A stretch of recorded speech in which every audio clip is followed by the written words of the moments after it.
Johnny rushed into the doctor's office, flustered. "Doc, my wife's pregnant, but we used protection. There wasn't a hole in it. How can this be?" The doctor calmly smiled, leaned back in his chair, and said, "Relax, Johnny. Let me tell you a story. There once was a hunter, a rather forgetful one, who was preparing for a hunting trip. In his haste, he grabbed an umbrella instead of his trusty rifle. Off he went, wandering deep into the jungle, hoping to catch something for dinner. As he marched along, he realized how absurd he looked, umbrella in hand. And yet he pressed on. Suddenly, a massive lion appeared from the bushes, growling and charging straight toward him. The hunter, terrified, swung the umbrella wildly and bang! The lion dropped dead right at his feet. "Now, Johnny, tell me, how did that happen?" Johnny scratched his head, confused. "That's impossible! An umbrella can't shoot a lion! Someone else must have shot it!" The doctor leaned forward, a grin forming on his face. "Exactly. And now you know how your wife got pregnant. A man goes to the bar and is having such a great time that he completely loses track of time. When he finally checks his phone, he sees it's 1:30 a.m. Shocked, he exclaims, "Damn, my wife will kill me!" He bolts upright to run home, but promptly trips over his own feet and crashes to the floor. After a moment of embarrassment, he asks the bartender for a coffee. The bartender chuckles and hands him a steaming cup, and it takes a good 30 minutes for him to regain his composure. Just as he thinks he's ready to leave, he attempts to stand again, but somehow manages to tumble over one more time. The bar's closing time is nearing, and he's feeling a mix of urgency and hilarity. Finally, he gathers himself, slowly exits, and makes his way home. He tiptoes into the house, trying not to wake his wife, who's sleeping peacefully. Exhausted, he crashes into bed beside her. The next morning, he opens his eyes to find her glaring at him. "Where were you last night?" she demands. He shrugs. "Just out with friends, had a few drinks. What's the problem?" She narrows her eyes. "You forgot your wheelchair." Johnny walked into a quirky restaurant where a man greeted him with a menu that had some unusual prices. $2 for a cheese sandwich, $5 for a chicken sandwich, and $10 for a special service. Confused but curious, Johnny sat down. The place had stunning waitresses in tight dresses, and one in particular caught his eye. He watched as an older man chatted with her, then they disappeared into a room for a couple of minutes. One by one, more men took their turn. After a while, the waitress came over and asked if Johnny needed anything. He replied, "Just give me 5 more minutes to think." She smiled and left. Johnny checked his wallet and did some quick math. 5 minutes later, she returned. He asked, "So, do you offer that special service?" She nodded. With a grin, Johnny said, "Great. Then go wash your hands and bring me a cheese sandwich." Little Johnny was sitting in class. Mrs. Smith asked him a math question. "Johnny," she said, "if I give you 3 cats, then another 3 cats, and then another 3 cats, how many cats do you have?"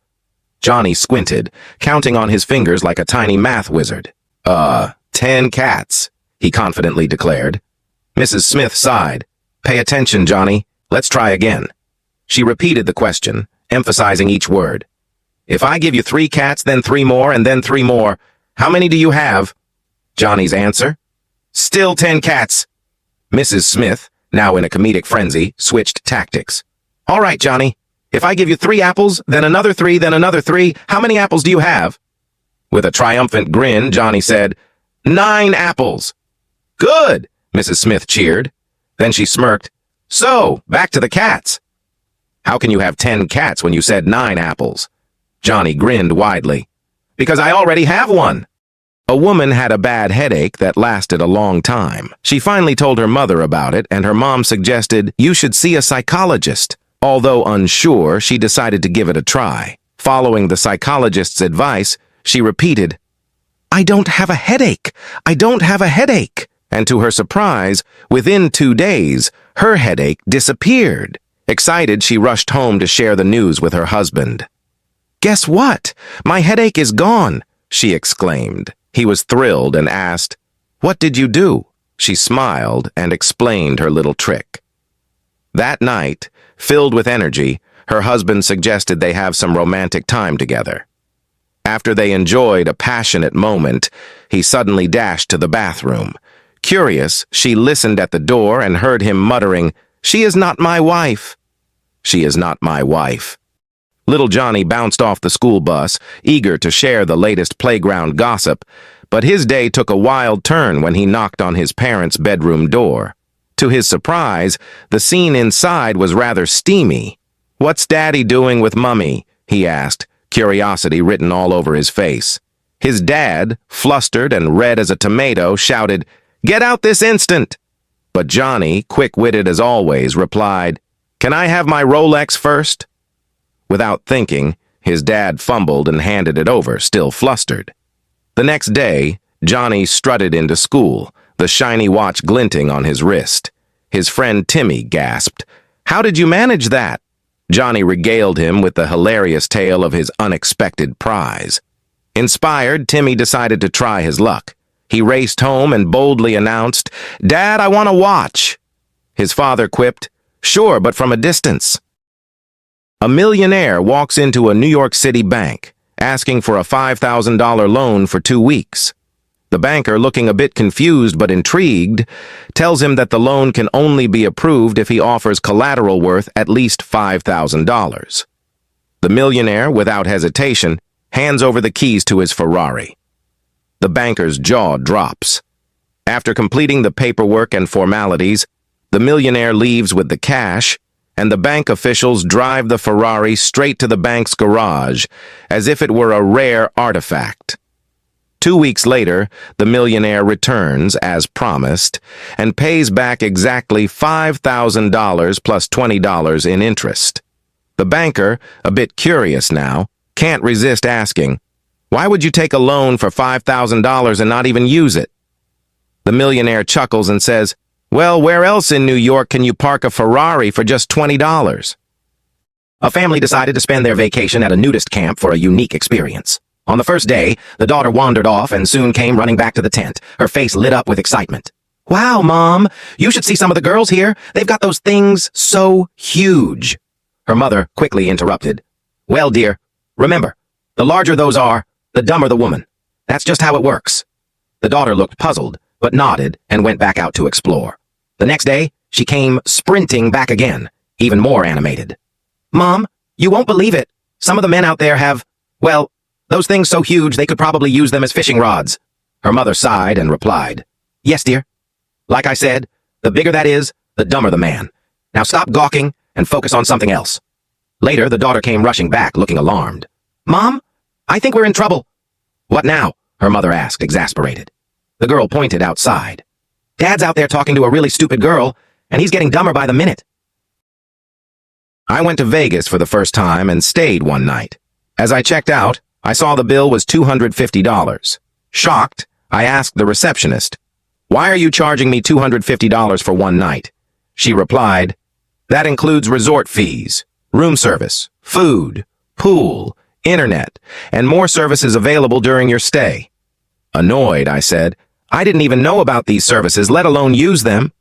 She shrugged. "The bill stands. The services were available to you." Frustrated, I wrote a check for $50 and handed it to her. She frowned and said, "Sir, this check is for $50. I replied, "I charge you $200 for sleeping with me." Furious, she yelled, "I didn't sleep with you." Smirking, I said, "I can't change the prices just because you hadn't slept with me, but the fact of the matter is you could." One night, little Johnny woke up to loud noises coming from his parents' bedroom. Curious, he tiptoed to the door and peeked inside. To his shock, his mom was tied to the bedpost with a scarf, wailing dramatically, while his dad was jumping on the mattress, yelling, "Giddy up!" "Daddy, what are you doing to Mommy?" Johnny screamed, eyes as wide as saucers. His dad turned mid-jump and grinned. "Your mom wanted to play cowboy. It's, bedtime rodeo," he said, giving the bed an extra bounce for flair. Johnny gasped and ran down the hall screaming, "I don't want to play rodeo!" After untangling themselves, Mom looked at Dad, frazzled. "You better talk to Johnny. He'll be traumatized for life if you don't explain." All right, Dad sighed, throwing on his robe. He marched to Johnny's room but found it empty. Puzzled, he searched the house, passing the guest room, where he heard loud giggling and familiar thudding noises. Nervously, he opened the door. What he saw made his jaw drop. Granny was crawling on all fours while Johnny rode on her back, hollering, "Yee-haw! Faster, Granny!" "Johnny!" Dad roared, his face turning red. Johnny turned, smiled, and said, "Oh, yeah, not so funny when it's your mom, huh?" Little Johnny is in class, but the problem is, Mrs. Smith asks a weird question. "If you could be covered in anything, what would it be?" she asks. Little Timmy shoots his hand up and says, "I would be covered in silver." Very creative, Timmy. Why silver? Mrs. Smith asks. Because I could sell it and buy a really expensive car, Timmy replies proudly. Smart thinking, Mrs. Smith says. Who else has an idea? Little Susie raises her hand next. I'd want to be covered in gold. Then I could sell it and buy 2 expensive cars. Mrs. Smith smiles. Excellent, Susie. Then she turns to little Johnny. What about you, Johnny? Johnny sits up and says confidently, I'd be covered in hair. The class erupts into confused whispers. Hair? Mrs. Smith repeats. Why on earth would you choose hair? Johnny says, well, my neighbor Aunt Mary only has a little bit of hair between her 2 legs, and there are a lot of fancy cars parked outside her house. An old lady went to the grocery store and bought the most expensive cat food. The cashier said, Sorry, we need proof you have a cat. Some old people eat cat food. Annoyed, the lady went home, got her cat, and returned. Satisfied, the cashier sold her the cat food. The next day, the old lady came back for 15 expensive dog cookies. Again, the cashier demanded proof. The old lady sighed, went home, and brought her dog. The cashier reluctantly sold her the cookies. On the 3rd day, the old lady returned with a box. Placing it on the counter, she smiled and said, Put your hand inside. The cashier hesitated. It's not dangerous, the lady reassured her. Reluctantly, the cashier reached in and pulled out something squishy. Horrified, she screamed, Is this poop? The old lady says, smiling, I will buy toilet papers today. Little Johnny and little Timmy were hiking in the mountains when they came across a deep hole. Curious, they tossed a rock in but never heard it hit the bottom. Wow, that's deep, Johnny said. We need something bigger. They found a log and pushed it into the hole, waiting for a sound. Suddenly a goat came charging past them and leapt headfirst into the hole. Stunned, the boys stood there, listening for any noise but hearing nothing. A few moments later, a farmer appeared, looking around. Can we help you, sir? Johnny asked. Have you seen a goat? The farmer asked. Funny you should ask.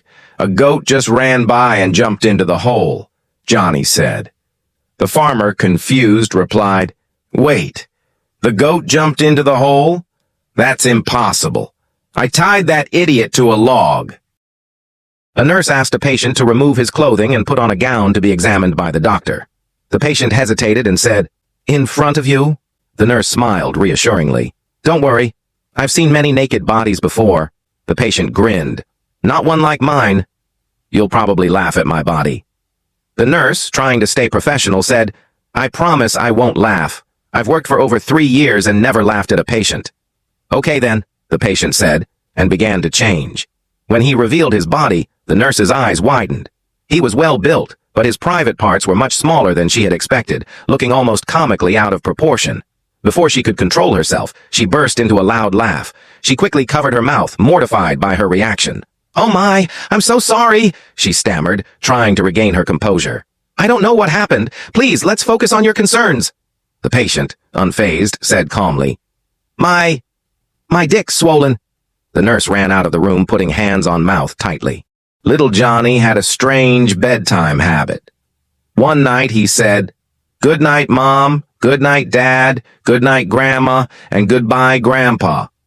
His parents were puzzled but shrugged it off. The next day, Grandpa suddenly passed away. His parents thought it was just a coincidence. A few months later, Johnny did it again. Good night, Mom, good night, Dad, and goodbye, Grandma. The next day, Grandma was gone. This time, his parents started to wonder.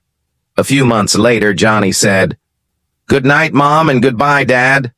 His dad, terrified, decided to stay home the next day. He canceled all his plans and was extra careful, thinking it was a sign. The day passed and he was fine, but then Johnny's mom came in and said, My boss just died in an accident yesterday. I was in military training when disaster struck. I forgot my gun. The sergeant handed me a stick and said, Use this, aim, and shout bang bang. If they get too close, use it as a knife and shout, 'Stab, stab!' I thought he was kidding, but I was wrong. I aimed at a trainee and shouted, 'Bang, bang!' To my surprise, they fell down like I'd really hit them. Feeling confident, I did the same when another trainee tried to run past me yelling, 'Stab, stab!' and they went down too. Then, I saw a trainee walking slowly toward me. Thinking I had everything under control, I shouted, 'Bang, bang!' But this guy just kept walking, looking all dramatic. Panicking, I pretended to reload and shouted, 'Bang, bang, stab, stab!' But nothing worked. Suddenly, the trainee knocked me down, stood over me with a grin, and shouted, 'Tank, tank!' God created the dog and said, 'You will sit by the door and bark at people. For this, you will live 20 years on earth.' The dog replied, 'That's too long for just barking. How about 10 years, and I'll give you back 10. God agreed. Then, God created the monkey and said, 'Entertain people and make them laugh. For this, you will live 20 years on earth.' The monkey replied, 20 years for tricks? Too much. Let me have 10 years and return 10. God agreed. Next, God created the donkey and said, 'You will work hard and ask for nothing. For this, I'll give you 60 years. The donkey replied, 60 years for work? That's a lifetime. How about 20, and I'll give you back 40. God agreed. Finally, God created man and said, 'You will eat, sleep, play, and enjoy life for 20 years. The man protested, 'Only 20 years? Too short. Give me 40 years of the donkey, 10 years of the monkey, and 10 years of the dog.' God agreed. So for the first 20 years, we enjoy our life. For the next 40, we work hard. For the next 10, we entertain our grandchildren, and for the last 10, we sit on the porch and bark at everyone." Little Johnny was excited to visit his friend's house, and while in the car with his mom, he asked her, "How old are you?" His mom quickly replied, "Johnny, it's rude to ask a woman's age." A little while later, Johnny asked, "How much do you weigh?" His mom, slightly annoyed, said, "It's also bad manners to ask a woman's weight." Johnny was curious, but his questions weren't getting answers. After a few minutes, he asked, "Why did you and Dad get divorced?" His mom's face turned red with anger, and she snapped, "Enough! Stop asking questions." When Johnny reached his friend's house, he told him about his mom's mysterious answers. His friend, with a cheeky smile, suggested, "Why not check her driving license? It has all the answers." That night, Johnny sneakily found his mom's driving license and studied it carefully. The next morning, Johnny, feeling proud, said, "I know everything now, Mom. Your age is 52, your weight is 120 pounds, and Dad divorced you because you got an F in sex." Little Johnny and little Timmy had missed their math final exam, so they approached Mrs. Smith and asked for a retake. Mrs. Smith, in a good mood, agreed and began with Timmy. She asked, "Suppose you're traveling on a train and you're feeling too hot. What would you do?" Timmy replied, "I would open the window." Mrs. Smith then continued, "All right. Now the window is 2 feet wide and 3 feet high. The train is going 50 miles per hour to the north, and the wind is blowing 15 miles per hour to the east. How long will it take for the new air to replace the old air?" Timmy scratched his head and replied, "I don't know." Mrs. Smith gave him an F. Next, she turned to Johnny. "All right, Johnny, suppose you're on a train and it's too hot. What will you do?" Johnny said, "I will take off my jacket." Mrs. Smith said, "Still hot?" Johnny answered, "I'll take off my shirt." Mrs. Smith raised an eyebrow. "Still not enough?" Johnny getting replied, "I'll take off my pants and be in my underwear." Mrs. Smith shook her head. "It's still too hot, Johnny." Johnny said, "Well, if that's not enough, I will take it all off." Mrs. Smith gasped. "What?" Johnny quickly added, "But I won't open that window." 3 women died in an accident and went to heaven. St. Peter welcomed them and gave them one rule. "You can do anything in heaven, but don't step on a duck." The women looked around, and to their surprise, there were ducks everywhere. They had to be very careful not to step on one. The first woman saw some beautiful flowers and couldn't resist running towards them. But as she ran, she accidentally stepped on a duck. St. Peter appeared with a very fat and ugly man, and he said, "You stepped on a duck. Your punishment is to be with this man for eternity." The second woman was more careful, but 2 days later, she saw a chocolate fountain. She couldn't resist running to it, and in the process, she stepped on a duck. St. Peter came again with another ugly man and said, "You stepped on a duck. Your punishment is to be with this man for eternity." The third woman was very careful. For 3 months, she managed not to step on any ducks. She walked carefully, enjoying heaven without any accidents. Finally, St. Peter came to her with a handsome and good-looking man. He said, "You didn't step on a duck. For that, your reward is to be with this man for eternity." The woman was thrilled and asked the man, "How did you end up here with me?" The man smiled and replied, "I have been eating a duck." A professor full of wisdom was sailing across the open sea when he asked the sailor, "Do you know anything about biology?" The sailor, scratching his head, replied, "No, sir, I don't." The professor scoffed. What a shame. You don't know anything. You'll never make it without that knowledge. The sailor just shrugged, unfazed. Later, disaster struck. The boat began to sink, water pouring over the sides. The professor, panicking, looked to the sailor for help. The sailor, remarkably calm, turned to him and asked, "Do you know swimminology or escapology from sharkyology?" The professor, now trembling, stammered, "No, I don't." The sailor grinned mischievously. "Then the sharkyology will biddyology your assyology because of your mouthiology?" After 12 years, Timmy, Jimmy, and Johnny came back home to visit their old mother. They had all done well in life and brought her special gifts. That night, they talked about what they gave her. Timmy, the eldest, said, "I bought Mom a big, luxurious house with 10 rooms, a swimming pool, and a garden." Jimmy said, "I got her a Mercedes car with all the latest features. It's the best car money can buy."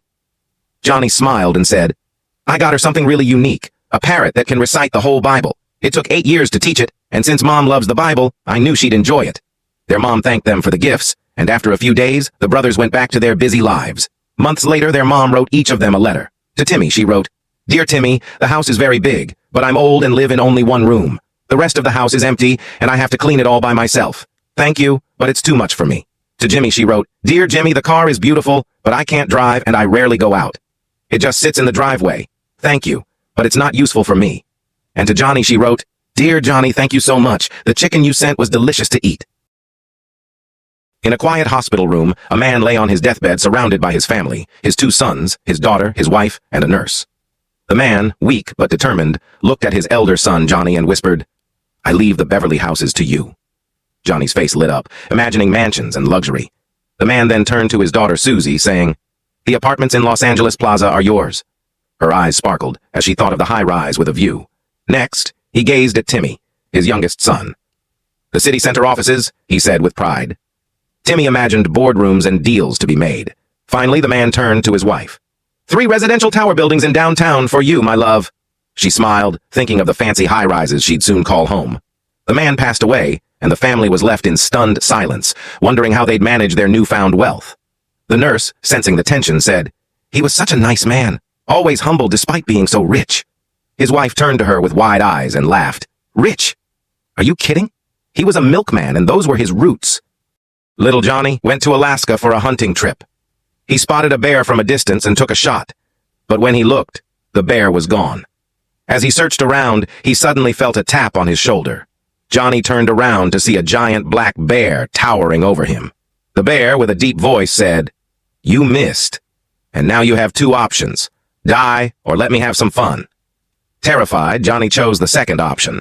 After 4 weeks of recovery, Johnny returned to Alaska, determined to get it right. He spotted a bear again, shot, and missed. Once again, the tap on his shoulder came, and there stood the same bear. Johnny, now nervous, reluctantly chose the second option again. This time, it took 4 months for him to recover. Undeterred, Johnny went back a third time, spotting another bear. He took a shot and missed once more. The tap on his shoulder came, but when he turned around, instead of the bear, he saw a female bear with a stern look. She angrily said to Johnny, "I am his wife, and admit it. You don't come here to hunt." Little Johnny went to Alaska for a hunting trip. He spotted a bear from a distance and took a shot. But when he looked, the bear was gone. As he searched around, he suddenly felt a tap on his shoulder. Johnny turned around to see a giant black bear towering over him. The bear, with a deep voice, said, "You missed. And now you have 2 options. Die, or let me have some fun." Terrified, Johnny chose the second option. After 4 weeks of recovery, Johnny returned to Alaska, determined to get it right. He spotted a bear again, shot, and missed. Once again, the tap on his shoulder came, and there stood the same bear. Johnny, now nervous, reluctantly chose the second option again. This time, it took 4 months for him to recover. Undeterred, Johnny went back a third time, spotting another bear. He took a shot and missed once more. The tap on his shoulder came, but when he turned around, instead of the bear, he saw a female bear with a stern look. She angrily said to Johnny, "I am his wife, and admit it. You don't come here to hunt." Johnny walked into the barber shop and asked, "How long do I have to wait for a haircut?" The barber looked around at the full shop, glanced at the clock, and said, "About 2 hours." Johnny nodded, turned around, and left without a word. The barber was puzzled. Why does he keep leaving? He thought. A few days later, Johnny returned, asked the same question, and got the same answer. 3 hours today, the barber said, watching him walk out again. What's going on with him? The barber wondered, scratching his head. Time passed, and Johnny came back yet again. How long is the wait today? He asked. 4 hours, the barber replied as Johnny turned and left once more. Now the barber was truly curious. He asked his assistant Timmy to follow Johnny after he left. Timmy returned later, looking both confused and amused. The barber anxiously asked, "Well, where did he go?" Timmy shrugged with a grin and said, "Yes, straight to your house." After 10 years without a phone, a man decided to buy an iPhone. He walked into the Apple store, curious but a little overwhelmed. The salesman showed him how to use Siri, the voice assistant. "Just ask her anything," the salesman said excitedly. The man, eager to test it out, asked, "Hey Siri, how do I look?" The phone immediately replied, "You look like you need to lose a few pounds." Shocked, the man asked again, "What should I eat?" Siri responded, "How about a salad, fatty?" Feeling more confused, the man tried one more time. "What should I do now?" Siri answered, "Go to the gym and don't talk to me until you lose 20 pounds. Furious, he returned to the store, demanding a refund. "This phone is broken. It's insulting," he told the salesman. The salesman checked the phone and burst out laughing. "Sir, there's nothing wrong with your phone. You weren't talking to Siri, you were talking to your wife." Little Johnny was sitting in the barber shop, and the barber was talking to a man. The barber looked at Johnny and whispered, "That kid is not very smart." The man asked, "Why do you say that?" The barber smiled and said, "Just wait and see." The barber walked over to Johnny, pulled out his hands, one with a shiny dollar bill and the other with 2 shiny quarters. He asked, "Hey kid, which one do you want?" Johnny looked at both hands for a moment, then quickly grabbed the 2 quarters and walked away. The barber laughed and said to the man, "See, he took the quarters instead of the dollar. How silly is that?" Later, the man saw Johnny at the ice cream shop and asked, "Hey kid, why did you take the quarters instead of the dollar?" Johnny smiled and licked his ice cream. "Well," he said, "the day I take the dollar, the game is over." Little Johnny was sitting in the barber shop, and the barber was talking to a man. The barber looked at Johnny and whispered, "That kid is not very smart." The man asked, "Why do you say that?" The barber smiled and said, "Just wait and see." The barber walked over to Johnny, pulled out his hands, one with a shiny dollar bill and the other with 2 shiny quarters. He asked, "Hey kid, which one do you want?" Johnny looked at both hands for a moment, then quickly grabbed the 2 quarters and walked away. The barber laughed and said to the man, "See, he took the quarters instead of the dollar. How silly is that?" Later, the man saw Johnny at the ice cream shop and asked, "Hey kid, why did you take the quarters instead of the dollar?" Johnny smiled and licked his ice cream. "Well," he said, "the day I take the dollar, the game is over." Timmy was on a date with his girlfriend when she started talking about her ex. She went on and on about how great he was, his personality, his strengths, his flaws, everything. Timmy, feeling jealous, whispered a prayer to God. "Please make her forget her ex." To his surprise, God responded, "I will grant your request, but you must pray every day. If you stop, you'll die a miserable death." Timmy agreed, and his girlfriend completely forgot about her ex, and they were blissfully happy. Years later, Timmy grew lazy with his prayers and stopped praying altogether. One day, he boarded a luxury cruise, excited for endless entertainment and relaxation. But suddenly, the ship crashed into a giant rock and it started sinking. Panicking, Timmy realized he had broken his promise to God. Desperate, he prayed, "God, I messed up, but please save everyone." From the heavens, a voice boomed, "Are you joking? I have been working for many years to gather you all sinners and cheaters." Little Johnny was deep into his exam when the new invigilator decided it was time to wrap things up. "Stop writing!" he shouted, but Johnny, focused like a man on a mission, kept scribbling away like there was no tomorrow. The invigilator tried again. "Stop!" but Johnny just gave a determined nod and carried on. After what seemed like an eternity, 15 minutes later, the invigilator had finished arranging the papers by roll number. He turned to Johnny and said, "Sorry, you're late. I can't take your paper now." Johnny, ever the negotiator, begged, "Come on, just take it." The invigilator, unmoved, replied, "No, I won't." In a dramatic burst of frustration, Johnny hurled all the papers into the air, including his own, and dashed out the door. The invigilator shouted, "Hey, what's your roll number?" But Johnny got vanished.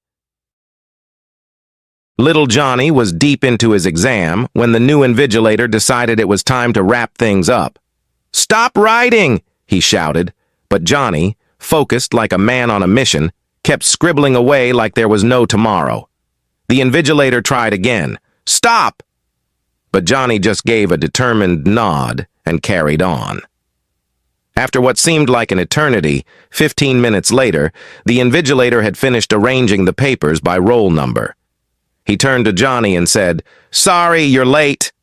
I can't take your paper now." Johnny, ever the negotiator, begged, "Come on, just take it."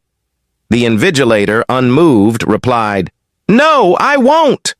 In a dramatic burst of frustration, Johnny hurled all the papers into the air, including his own, and dashed out the door. The invigilator shouted, "Hey, what's your roll number?" But Johnny got vanished. Little Johnny was deep into his exam when the new invigilator decided it was time to wrap things up. "Stop writing!" he shouted, but Johnny, focused like a man on a mission, kept scribbling away like there was no tomorrow. The invigilator tried again. "Stop!" But Johnny just gave a determined nod and carried on. After what seemed like an eternity, 15 minutes later, the invigilator had finished arranging the papers by roll number. He turned to Johnny and said, "Sorry, you're late. I can't take your paper now." Johnny, ever the negotiator, begged, "Come on, just take it." The invigilator, unmoved, replied, "No, I won't." In a dramatic burst of frustration, Johnny hurled all the papers into the air, including his own, and dashed out the door. The invigilator shouted, "Hey, what's your roll number?" But Johnny got vanished. One day my wife came to me practically bouncing with excitement. "Guess what? I got an opportunity to fly to France," she exclaimed. I was thrilled and asked how it happened. "My office is sending me to a conference," she replied. I eagerly asked when it was and offered to drive her to the airport. "In a week," she said. A week flew by, and we arrived at the airport. Just before she boarded, she asked, "Do you want anything from France?" Without missing a beat, I replied, "Bring me a French girl." She gave me a puzzled look, said nothing, and left. 15 days later, she returned, and we were overjoyed to see each other. I drove her home, and that night, I reminded her of my request. "So where's the French girl?" I asked. She looked at me casually and said, "Oh, I tried. But you'll have to wait 9 months to see if it's a girl or a boy. But definitely, it's French." A professor gathers his students and says, "Today, we'll study the 3 stages of human emotion: surprise, annoyance, and rage." He dials a random number and puts the phone on speaker. A friendly woman answers, "Hello?" The professor asks, "Is Johnny there?" She replies sweetly, "Sorry, wrong number." The professor smiles, "That's surprise." He dials the same number again and asks for Johnny. This time, the woman answers with more irritation, "I told you, wrong number." "That's annoyance," says the professor. A third time, he dials and asks for Johnny. This time, the woman, now furious, snaps, "You again? I told you it's the wrong number. If you call me one more time, I'll find you, yell at you, and make sure you regret it." The professor nods. "That's rage." A student then stands up, grabs the professor's phone, and dials the same number, saying, "Johnny speaking, did someone try to call me?" Little Johnny was in class, and Mrs. Smith was asking everyone what they wanted to be when they grew up. Little Timmy stood up and proudly said he would be an engineer and build tall skyscrapers. Mrs. Smith smiled and encouraged him. "That's wonderful, Timmy. You'll do great." Next, little Susie stood up and said she would be a doctor, helping the less fortunate and providing free care to patients. Mrs. Smith beamed, clearly impressed. Then she turned to little Johnny. With a big grin, he announced, "I'll be a billionaire, and I'll have the best time ever. I'll buy a Ferrari, a private jet, an island in Paris, and I'll have fun all day long." Mrs. Smith, a bit surprised, thought, "Well, he's just a kid." Finally, she asked the class's top student, little Mary. She stood up and confidently said, "I want to be Johnny's assistant." Mrs. Smith's jaw dropped as Mary added with a wink, "I want to be Johnny's assistant." Little Johnny was in class, and Mrs. Smith was asking everyone what they wanted to be when they grew up. Little Timmy stood up and proudly said he would be an engineer and build tall skyscrapers. Mrs. Smith smiled and encouraged him. "That's wonderful, Timmy. You'll do great." Next, little Susie stood up and said she would be a doctor, helping the less fortunate and providing free care to patients. Mrs. Smith beamed, clearly impressed. Then she turned to little Johnny. With a big grin, he announced, "I'll be a billionaire, and I'll have the best time ever. I'll buy a Ferrari, a private jet, an island in Paris, and I'll have fun all day long."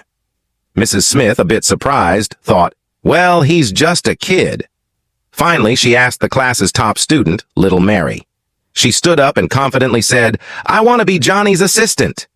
Mrs. Smith's jaw dropped as Mary added with a wink, "I want to be Johnny's assistant." Three friends, all successful, bought a flat on the 92nd floor of a huge skyscraper. One day, they headed home, only to find the elevator wasn't working. After a quick chat, they decided to take the stairs. But after just 2 floors, they were already feeling bored. To pass the time, they started sharing sad stories. The first friend began by talking about all the struggles he faced to achieve his success. It was a long journey, but they made it to the 36th floor. The second friend then shared his painful breakup story, and they climbed up to the 90th floor, laughing and teasing him along the way. Finally, it was the third friend's turn. With only 2 floors left, he hesitated. The other 2 encouraged him, saying, "Come on, tell us your story." After some playful arguing, he sighed and said, "We forgot the keys in the car." A man walks into the bar and says, "4 drinks, please." The bartender pours them and asks, "Rough day?" The man sighs, "Yeah, just found out my younger brother is gay." The bartender nods. Everyone has his own path. The next day, the man walks in again, asks for 4 drinks, and the bartender serves them, asking, "Another rough day?" "Yep," the man says. "Now I found out my older son is gay." The bartender shrugs. Well, it's his choice. The following day, the man walks in, asks for 4 drinks again, and the bartender says, "Let me guess, rough day?" "You got it," the man replies. "Now I just learned my younger son is gay too." The bartender looks at him and asks, "So is there anyone in your family who likes women?" The man pauses, then grins. "Yes. My wife." A doctor opens a clinic with a sign. "If I can't cure you, I'll give you $100. If I do, you pay me $20. A man visits, saying he lost his sense of taste. The doctor gives him 3 drops from bottle number 21. The man asks, "Is that urine?" The doctor smiles. "Yes. You've been cured. That'll be $20. The man pays and leaves. A week later, the man returns, saying he's lost his memory. The doctor gives him the same 3 drops. "Is that urine again?" asks the man. The doctor grins. "Yes. You've been cured. $20, please." The man pays and leaves. The next week, the man comes back, saying he's going blind. The doctor shakes his head. "We don't have a cure for that." He hands the man $10. "Here's your $100, says the doctor. The man exclaims, "But it's only $20. The doctor laughs. "Yes, you've been cured. Your bill is now $30. Little Johnny walked into the restaurant with a huge, heavy suitcase. He sat down at a table and asked for a glass of water. The waiter quickly brought it over, but as he did, he couldn't help but notice the shiny, gorgeous smartwatch Johnny was wearing. Johnny turned it on and looked at the time. The waiter, curious, said, "Wow, that's a really fancy watch." Johnny grinned and said, "This isn't just a watch. It shows heart rates, makes phone calls, and it even projects games." The waiter was puzzled. Wait, a watch can project games? Johnny nodded proudly. Yes, it has a mini projector built in. I can play games and project them onto any flat surface, walls, tables, whatever. The waiter was impressed. That's amazing. How much does it cost? Johnny grinned wider. It's only $100, but for you, I can give it to you for just $20. The waiter couldn't believe his luck. Without hesitation, he handed Johnny $20 and took the watch. Johnny smiled and left, suitcase in hand. Just as Johnny was walking out, the waiter noticed the suitcase had been left behind. He called out, "Hey, you forgot your suitcase." Johnny turned and winked. "Oh, don't worry. You'll need that. It's the battery for the watch." "Ouch! It hurts!" A blonde woman screamed loudly, clutching her side. Her husband rushed to her side, eyes wide with concern. "What happened?" he asked, looking frantic. The blonde winced and replied, "Whenever I touch my body, it hurts so much." Her husband looked confused. "Did you do anything today? Maybe you hurt yourself?" "No," she said, shaking her head. "I was just cooking in the kitchen." Seeing her in pain, her husband decided to take her to the doctor. After a 10-minute drive, they arrived at the doctor's office. The doctor examined her carefully, poking and prodding every part of her body. But after a while, he looked puzzled. "I don't see anything wrong," he said. The blonde frowned. "But doctor, when you touched me, it didn't hurt. It only hurts when I touch myself." The doctor scratched his head and then checked her hands, elbows, and ankles. After a moment, he finally said with a grin, "Ma'am, your finger is broken." A woman was driving down the road when she suddenly noticed a police car tailing her. "Oh my God," she thought, "I hope I haven't done anything wrong." A few moments later, the officer signaled her to pull over. He walked up to her window and said, "Ma'am, your husband has divorced you. He's run off to Mexico with his mistress, and he's not coming back. He told me to take your car, your house, and even your dog. He wished for your death." The woman was stunned. "No way! My husband is the sweetest man. He would never do that," she cried. The officer smiled and said, "I was just joking. He asked me to say that to you." The woman, now even more confused, snapped, "Okay, but where is he?" The officer grinned. "He's in the car. We arrested him for smuggling drugs. And by the way, you were speeding." A blind woman boards a plane and makes her way to seat 7C. She sits down, but immediately a man nearby shouts, "Hey, you're sitting on me!" She asks, "Is this seat 7C?" The man replies, "Yeah, it's 7C. Confused, the woman says, "But I have a ticket for 7C. The man looks at her and says, "I have a ticket for 7C too." The woman, puzzled, asks, "How can we both have the same seat?" The man shrugs and says, "Well, this is Spirit Airlines. They sell the same seat twice." The woman chuckles and says, "I guess that makes sense, but I need to sit down so we can take off. Does anyone else have an empty seat?" The passengers look around uncomfortably, no one willing to give up their spot. There's an awkward silence until finally, one man stands up and says, "You can take my seat." The woman smiles and says, "Oh, what a kind young man. But where will you sit?" The man grins and replies, "Don't worry, I'll sit in the bathroom." The woman nods, and the man moves to the restroom as the plane starts to taxi. As the plane takes off, the man looks around at the other passengers with a frown. He's disappointed by their selfishness. Later that day, the man walks home, tears in his eyes. His wife asks, "Why are you crying?" He sniffles and says, "I got fired from my job as the pilot." 3 people were aboard a plane: the President of the United States, a priest, and a student. Suddenly, the intercom crackled to life with an urgent announcement. "We're racing another plane. Engine failure. Prepare for impact. Grab a parachute if you want to survive." Panic set in as the 3 passengers scrambled toward the emergency stash of parachutes. But alas, there were only 2 left. The president, always quick to seize the moment, puffed out his chest and declared, "I'm the President of the United States. The country needs me." Without hesitation, he grabbed one parachute and jumped out, leaving the others staring in awe. The priest, who was older and seemingly resigned to his fate, turned to the student. "My son, you have your whole life ahead of you. I am at peace with mine.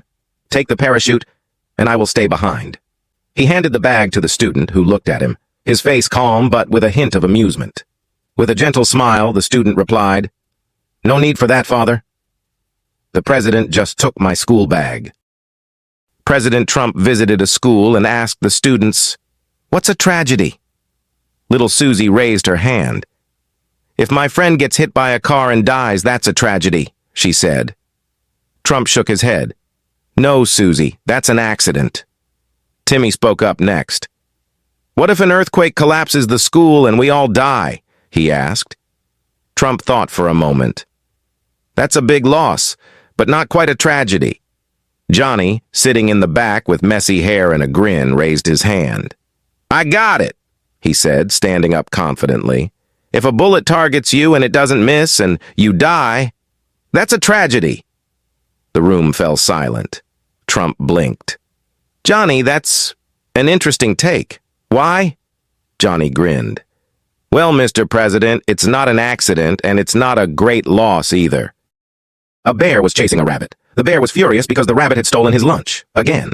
They both ended up running into a mysterious cave where a mischievous genie appeared in a puff of smoke. The genie grinned and said, You each get 3 wishes.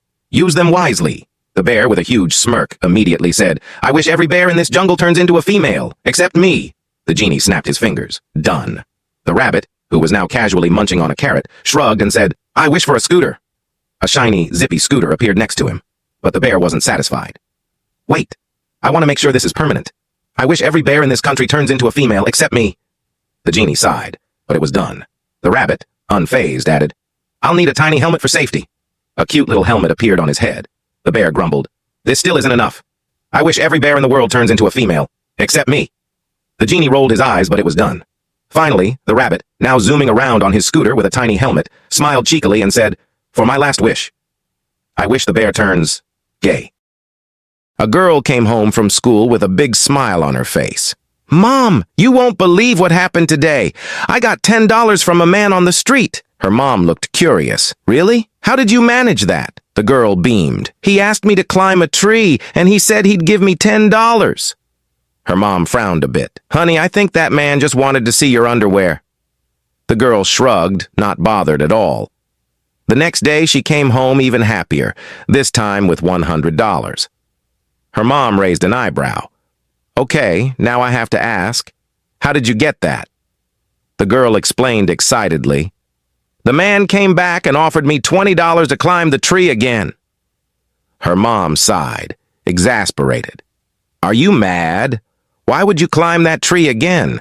And how did you end up with $100 when the deal was for $20? The girl replied innocently, I don't know. That time I didn't wear any underwear either. Little Timmy was having a great time live streaming on Instagram with his friend Jake in his parents' bedroom. They were trying out funny filters, dancing, and making silly faces to attract viewers. Suddenly, the door swung open, and in walked Timmy's parents, looking shocked. Get out of this room right now, they shouted. Timmy and Jake ran out like they were in a race, escaping to the playground. Timmy sat on a swing, feeling upset. That's not fair. We were having so much fun, he said, crossing his arms. Meanwhile, Jake was busy looking at his phone, chuckling. Chill out, Timmy. You left your phone in there, he replied, still tapping away. And we're getting loads of views since they locked the door.